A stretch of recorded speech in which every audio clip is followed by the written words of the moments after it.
Era domingo à noite em 2003, quando Kay Young teve uma sensação a respeito do filho, uma premonição. No exato momento em que ela teve o sentimento, ele estava em uma missão militar em Bagdá, no Iraque.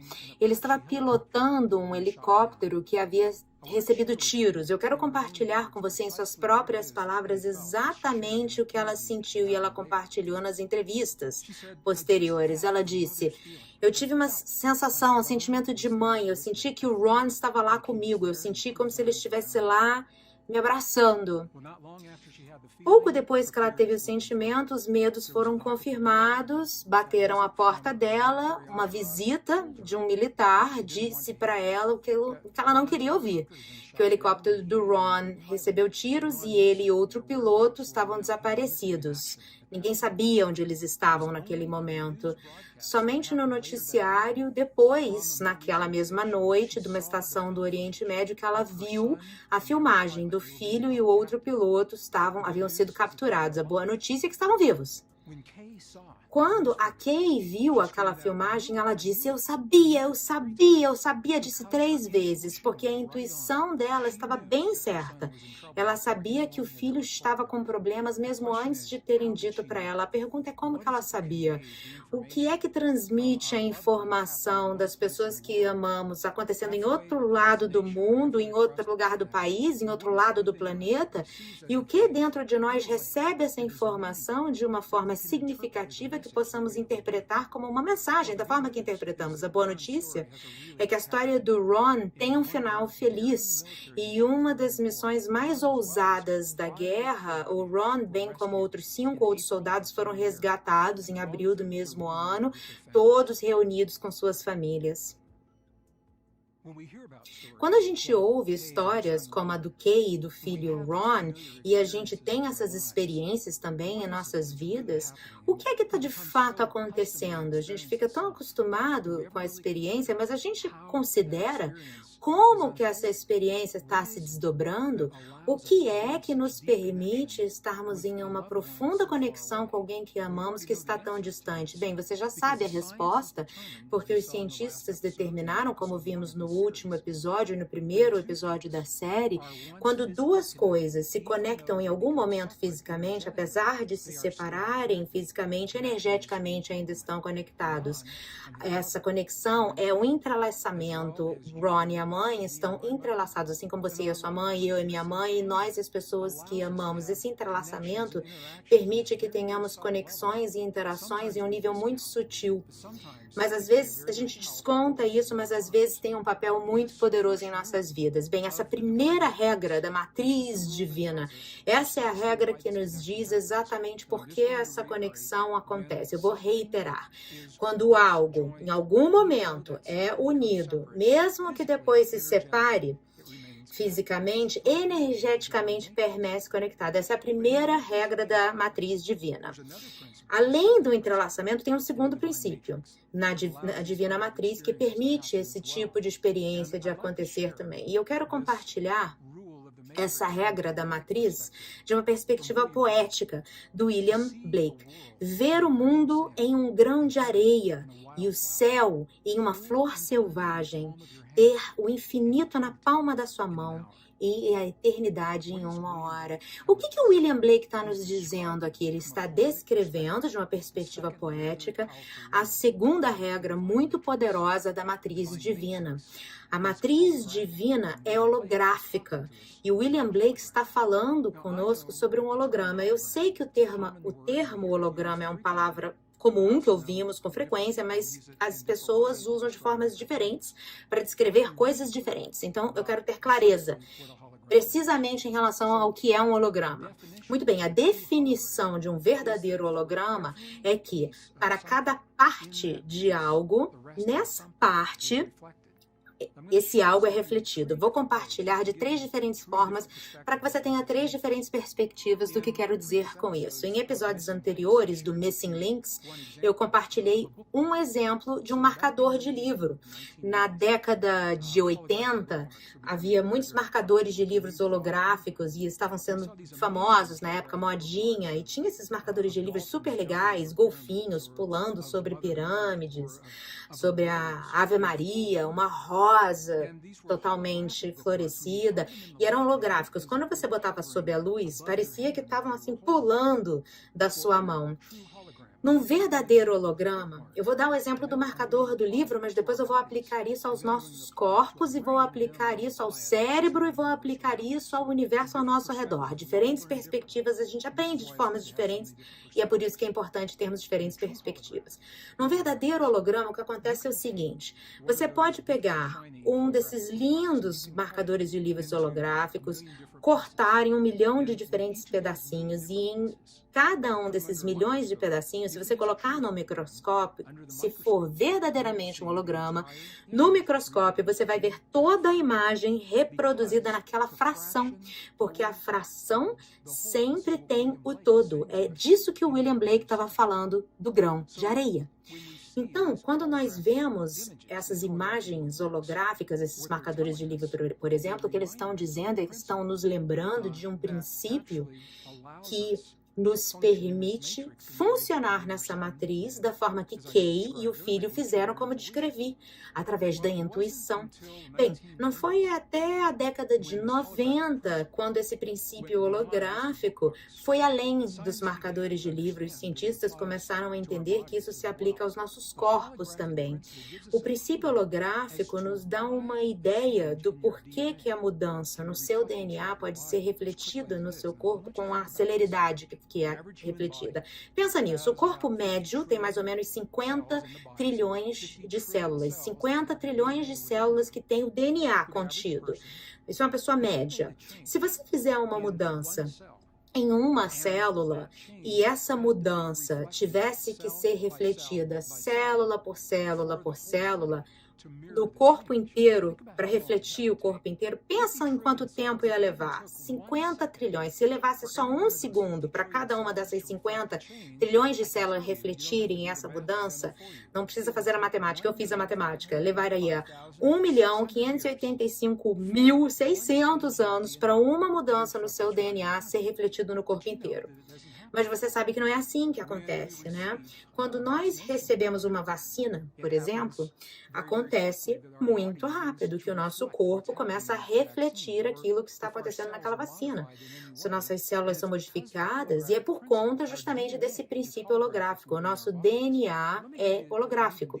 Deixa eu dar um exemplo ainda mais profundo quando o assunto é o cérebro. Houve uma época em que eu estudava biologia, na década de 60, 70, eu estudava biologia e me foi ensinado que o cérebro tinha partes específicas que faziam funções específicas. E que se nós perdêssemos aquela parte do cérebro, então perderíamos aquela função. Neurocientista pioneiro Karl Pribram e o físico David Bohm descobriram que este não é o caso. Não funciona da forma que nós acreditávamos, não. Durante as experiências desses dois, eles mostraram que o cérebro é holográfico também. O que acontece é que havia pesquisa sendo feita com animais de laboratório, por exemplo, quando eles perdiam uma parte do cérebro em que se acreditava que faziam somente uma função, aquela parte. Então, por exemplo, digamos, uma parte que era fala, a outra parte que era de funções de motora. Antigamente acreditava-se que se aquela parte sumisse, aquela função se perderia, né? Mas não era o que as experiências estavam mostrando. Quando uma parte específica do cérebro era danificada, ou até em alguns casos removida, outras partes do cérebro começavam a refletir as características que estavam presentes naquela parte do cérebro que nem estava mais lá. Isso, então, levou os cientistas a ter a seguinte hipótese. Bem, então talvez o cérebro não seja tão linear quanto pensamos, talvez seja holográfico. Então começaram a fazer experiências e eu vou te dizer exatamente como funciona. Karl Pribram fez a hipótese dizendo que o cérebro libera campos eletromagnéticos de energia e a gente deve poder pegar os campos e analisá-los como a gente faz com outros campos. E ao fazer isso, eles descobriram que a informação no cérebro é distribuída. Eu quero compartilhar com você, com suas próprias palavras, do Carl Pribram. O que é essa distribuição? Ele disse o seguinte, ó, os hologramas no sistema visual são os chamados hologramas por retalho. Tá? O que é um holograma por retalho? Se você já viu o olho de um inseto, como de uma mosca, por exemplo, tem um olho único, mas o olho tem várias lentes. Cada lente interpreta a realidade, mas alimentando para o cérebro como uma imagem única, né, do inseto, da mosca. Parece que o nosso cérebro funciona de forma bastante similar, não através dos olhos, mas através da percepção. Então, hologramas de retalhos no cérebro estão alimentando a percepção comum. Eu estou compartilhando isso com você porque é esse potencial do holograma nos nossos corpos, no nosso DNA, e o princípio que estou descrevendo, e eu descrevi no marcador do livro, esses princípios todos têm um papel na matriz, no campo que nos rodeia, o campo que permeia nossos corpos. Estamos vivendo em uma realidade holográfica. Eu sei que você já ouviu isso antes, e as palavras significam coisas diferentes para diferentes pessoas, e eu quero trazer um novo entendimento para o potencial do que isso pode significar na sua vida e na minha. O princípio holográfico nos dá uma ideia das possibilidades muito potentes em nossas vidas. Deixa eu usar apenas mais um exemplo para ajudar a entender o que isso significa e começarmos a aplicar isso, então, em nossas vidas. Em 1972, houve um estudo realizado com 24 cidades dos Estados Unidos, cada cidade com população de mais de 10 mil pessoas. O estudo foi feito pelo pessoal da MT, Meditação Transcendental, o laboratório de pesquisa da MT. E o propósito do estudo era determinar se pessoas treinadas em meditação transcendental e que estivessem usando técnicas de MT dentro de uma janela de tempo específica, se essas pessoas tinham a capacidade de influenciar o que estava acontecendo no mundo além dos seus corpos. Então, eles estavam usando a meditação transcendental para criar paz e equilíbrio dentro de si. A experiência foi projetada para ver se essa paz e equilíbrio, de alguma forma, ia além de seus corpos físicos e para o mundo ao redor deles.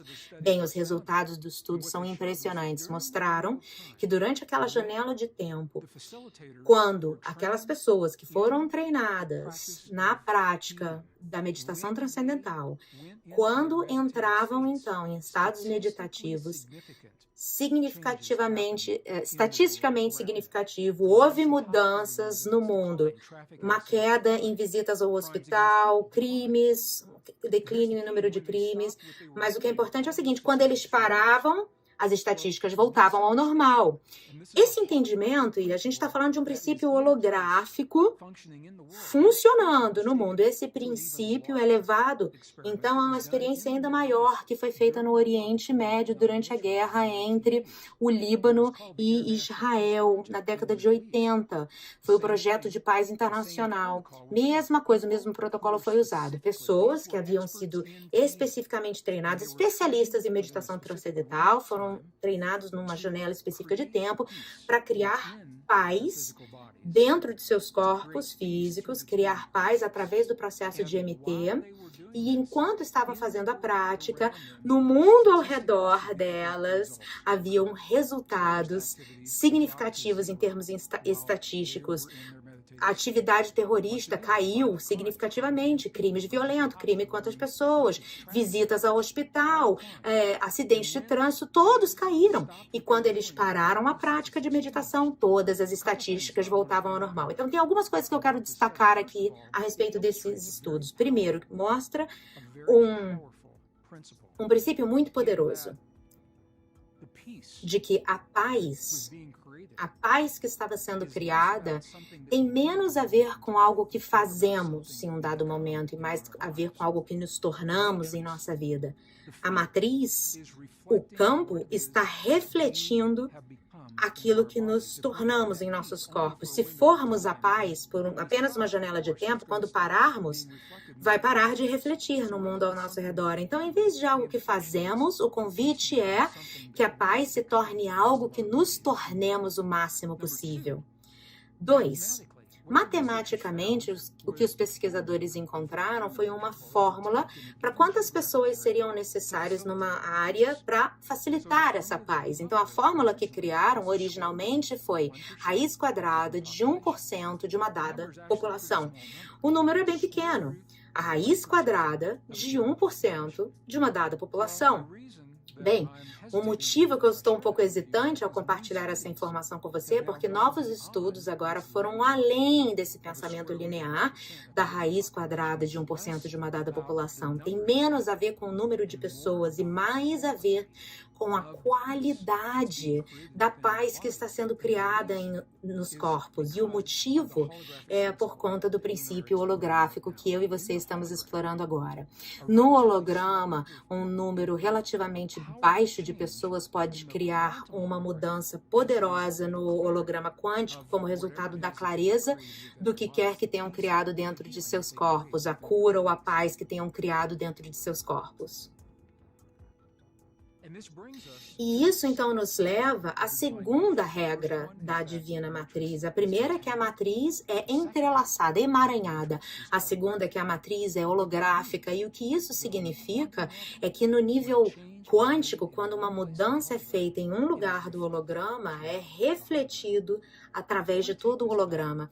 Deixa eu dar um passo atrás, então, e falar da experiência que a gente fez no começo da série, da experiência dos fótons gêmeos. Eu fiz uma pergunta pegadinha. Quando os dois fótons foram separados por 14 milhas, estavam em laboratórios em cidades com distância de 14 milhas. Um fóton teve experiência e o outro fóton, exatamente no mesmo tempo, teve exatamente a mesma experiência.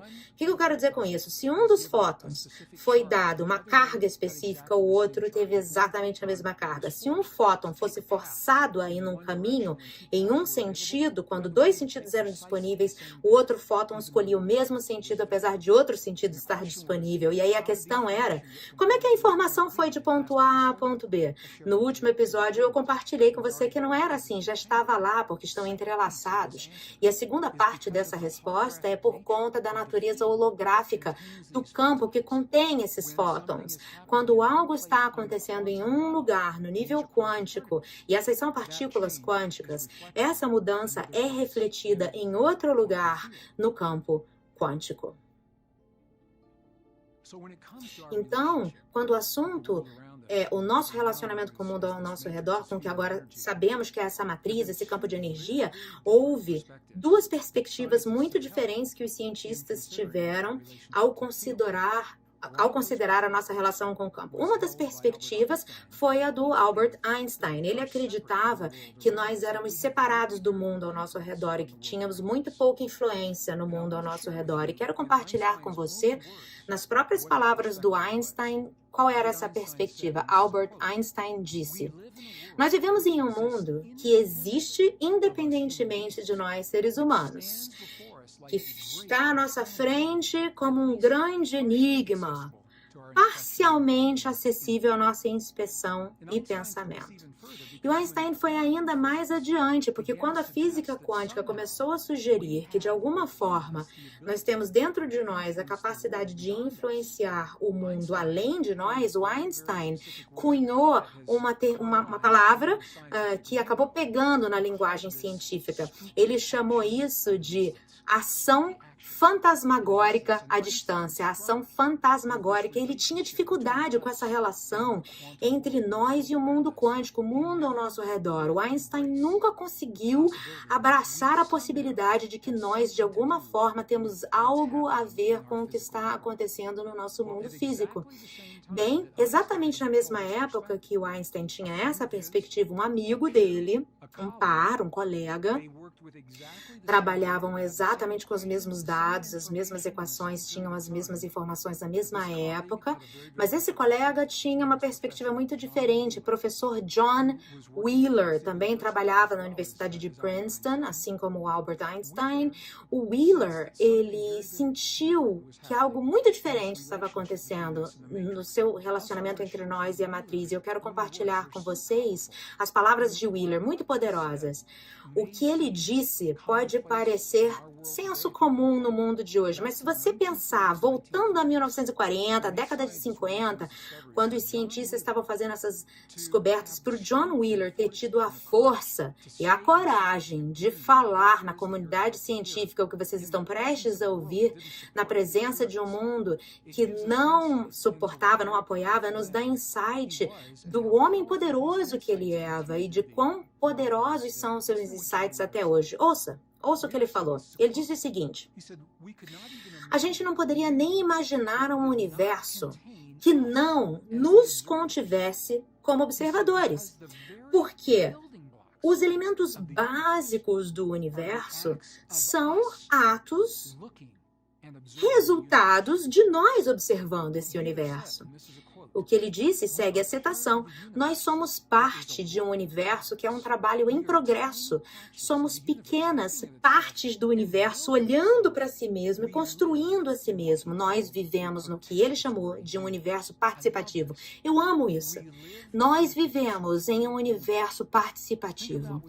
Pensa no que o John Wheeler acabou de falar. Ele disse que o universo existe porque nós estamos o criando à medida que avançamos. É uma ideia muito diferente da física convencional, que diz que o universo chegou aqui primeiro e que nós viemos depois, como um pensamento posterior, e que nós temos pouquíssima influência no mundo ao nosso redor. O Wheeler está dizendo que nós estamos construindo esse universo. Ele não está terminado ainda, nós ainda estamos construindo esse universo participativo. Eu quero agora dar um momento, e realmente mergulhar nas implicações do que o Wheeler falou.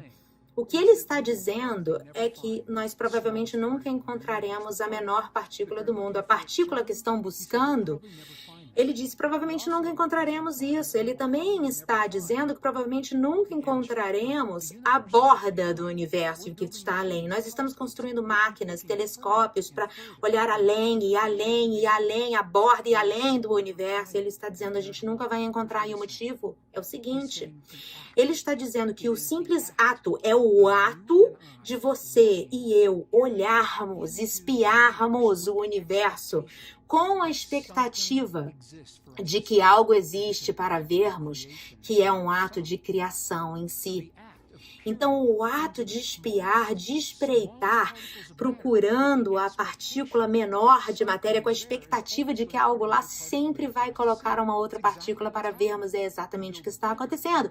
Construímos máquinas maiores e maiores, com mais e mais energia para fazer a colisão dessas partículas, estão dividindo em 1 bilhão de partes, e toda vez os cientistas estão falando, nós descobrimos a partícula menor. Aí eles olham mais perto e tem, mais uma partícula menor. Há pouco tempo, os cientistas, usando radiotelescópios, acreditavam que haviam encontrado a borda do universo. Eles disseram, alcançamos uma fronteira, a borda do nosso universo, então a gente tem que construir um outro telescópio para ver o que está além dessa borda. E aí construíram um outro telescópio mais poderoso, e aí falaram, não era a borda, tem algo além daquela borda. O que o Wheeler está dizendo para nós, o que ele nos diz, é que o nosso papel nessa divina matriz é um papel vibrante e vivo em que estamos criando à medida que avançamos. Então, ao conhecermos as regras da matriz, isso nos empodera em termos de como interpretamos o que está acontecendo em nossas vidas, o que acontece em nosso mundo. Com essas ideias em mente, o que o John Wheeler está nos dizendo é que estamos vivendo em um universo participativo. Com as regras que conhecemos até aqui, da matriz quântica, primeiramente é entrelaçado, número 2 é holográfica. Agora, então, voltamos ao que o Abad disse em Tibete e faz total sentido. Nós temos que nos tornar em nossas vidas aquilo que escolhemos experienciar no mundo, bem como em nossos corpos.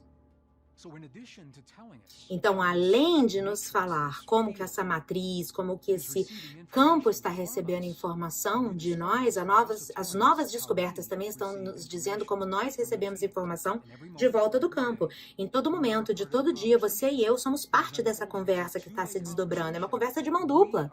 Nós estamos alimentando informação para essa divina matriz e ela está alimentando informação de volta para a gente em relação àquilo que nós enviamos, através de nossos pensamentos, sentimentos, emoções e crenças.